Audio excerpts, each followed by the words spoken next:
Bonjour, je vais vous faire une introduction pour un appareil ici utilisé pour le métal en feuille. Donc à partir de là, il ne faut jamais oublier que dans un laboratoire, il faut toujours porter les équipements adéquats.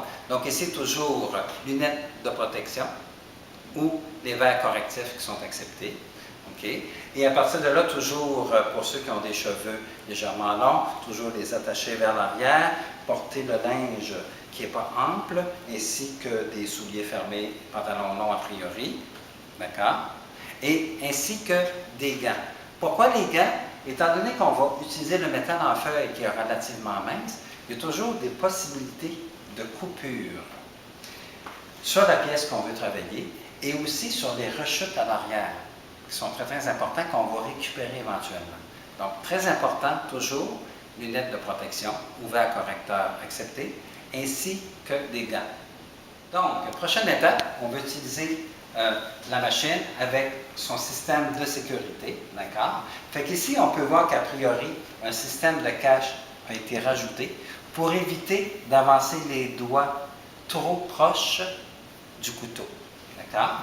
Et à partir de là, ici, au niveau des chutes de la pièce à couper et du matériel, on a un accès ici qui est cadenassé à l'arrière et tout simplement un petit chariot dans lequel tombent les pièces coupées ainsi que les chutes de métal qu'on a un accès ici avec notre pièce. D'accord? Fait que pour amorcer la machine, donc, c'est un interrupteur qui est ici sur le côté. Je vais partir en quelques instants. Deuxième étape, toujours, avant de manipuler notre pièce, donc, les gants. Pièce à couper. Fait qu'ici, qu'on va marquer au préalable avec une pointe à tracer au tungstène, avec un système d'équerre et tout, des accessoires prévus à cette fin. On va simplement faire un léger trait qu'on va tout simplement placer ici en référence sur la butée. Pourquoi la butée? Tout simplement parce que le système, c'est la fin du couteau qui donne une force latérale. Ensuite, on va amorcer la cisaille par le système à pédale. Ici, on peut voir que c'est un système qui est fermé. Donc, protection pour une pièce lourde, pour un collègue qui vient voir qu'est-ce qu'on fait, éviter de se poser le pied sur le dessus. Prochaine étape, on va faire un test. Couper une tranche dans cette plaque métallique au niveau du système de butée. J'amorce la machine. Ensuite,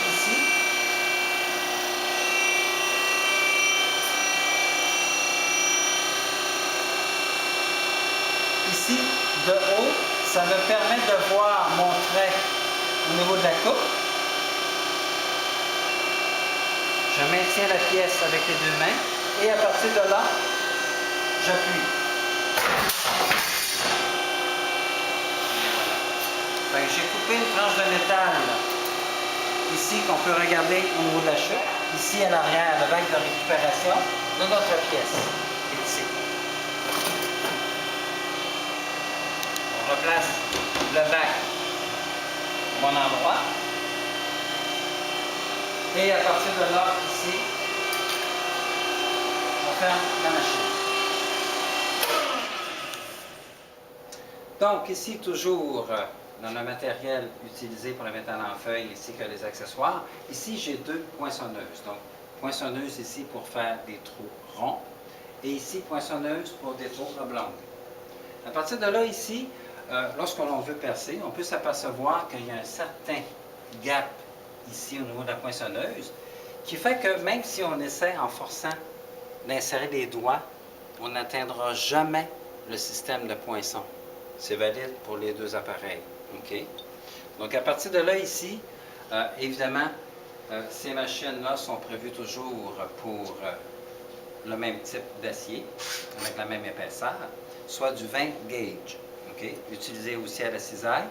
Donc à partir de là ici, j'ai un système de guidage, un système de gabarit qui permet de bien placer notre pièce avant de la poinçonner. Donc à partir de là ici, toujours, j'ai un système guidage laser à 3 points qui permet de placer toujours à l'arrière, latéralement, les deux spots laser, ainsi que celui à l'avant. Donc, je suis certain que là, je devrais bien poinçonner au centre de ma croix. Donc, à partir de là, pour amorcer le poinçon, toujours un système ici de pédale qui permet le maintien du piston au niveau de la pièce à poinçonner. Et lorsqu'on entend le fameux toc, ça prouve que le métal est bien poinçonné. Donc, à partir de là, ici, toujours, on maintient notre pièce. Et voilà. Donc, à partir de là, ici, on peut voir que c'est poinçonné vraiment au centre de notre croix. Et à partir de là, toujours en me servant de cette feuille-là comme référence versus notre pièce à poinçonner. Donc ici, a priori, je pourrais placer avec un feutre deux endroits à poinçonner, ici et ici. Donc, en replaçant mon gabarit ici sur mon trait de crayon de feutre, il suffit encore de déporter mon guide avec la pièce à poinçonner.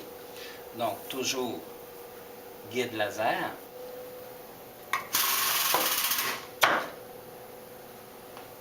Et à partir de là, on peut voir que j'ai poinçonné vraiment à l'endroit que je voulais.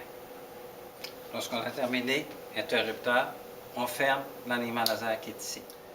Donc, le prochain appareil, ici, nous avons l'encocheuse. L'encocheuse permet de faire une encoche à 90 degrés dans notre pièce. Le principe est relativement simple. Ici, on peut voir au niveau de l'appareil qu'un garde de sécurité a été placé pour empêcher d'aller pousser notre pièce beaucoup trop près avec les doigts et ainsi avoir un risque potentiel de blessure. Donc, à partir de là, toujours, on remet nos gants. Donc, toujours notre pièce à encocher, qu'on va placer au préalable ici sur notre plateau de travail. Et à partir de là, ici, toujours avec le bras de levier, principe d'Archimède, qui dit « Donnez-moi un bras de levier et je soulèverai le monde », n'est-ce pas? Toujours en maintenant la pièce de la main, ici, et on appuie doucement en continu. Et voilà.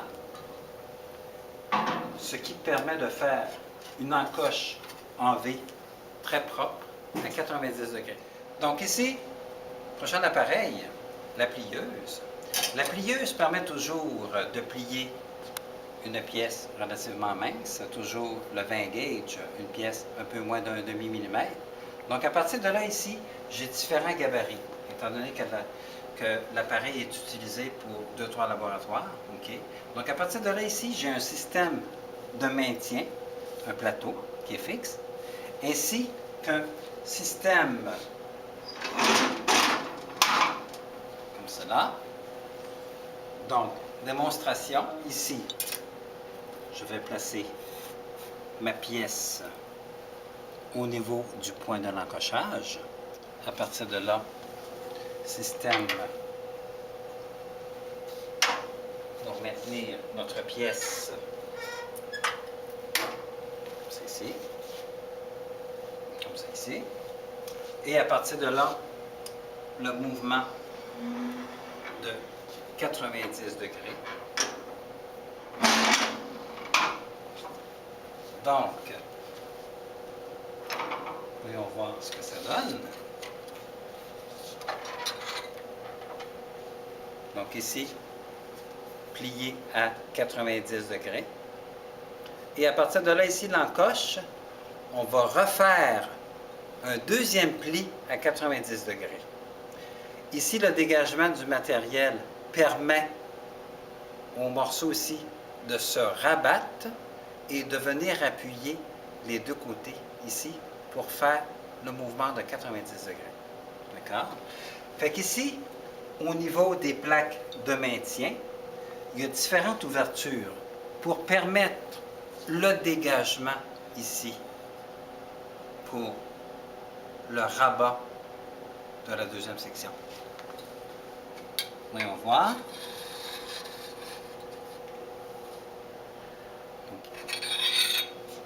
Ce qui permet d'avoir, bon, je le fais rapidement, ici, un dégagement pour le deuxième pli. Donc ici, nous avons la cintreuse. La cintreuse permet de faire un rayon de courbure avec une plaque. Okay? Le système est relativement simple. J'ai un rouleau fixe à l'arrière qui permet le maintien de la plaque, ainsi que 2 rouleaux rotatifs par l'intermédiaire de la manivelle qui est ici. Okay?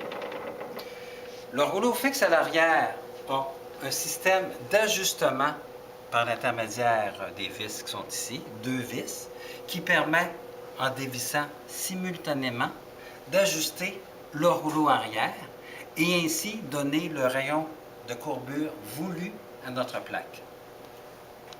Donc, premier test.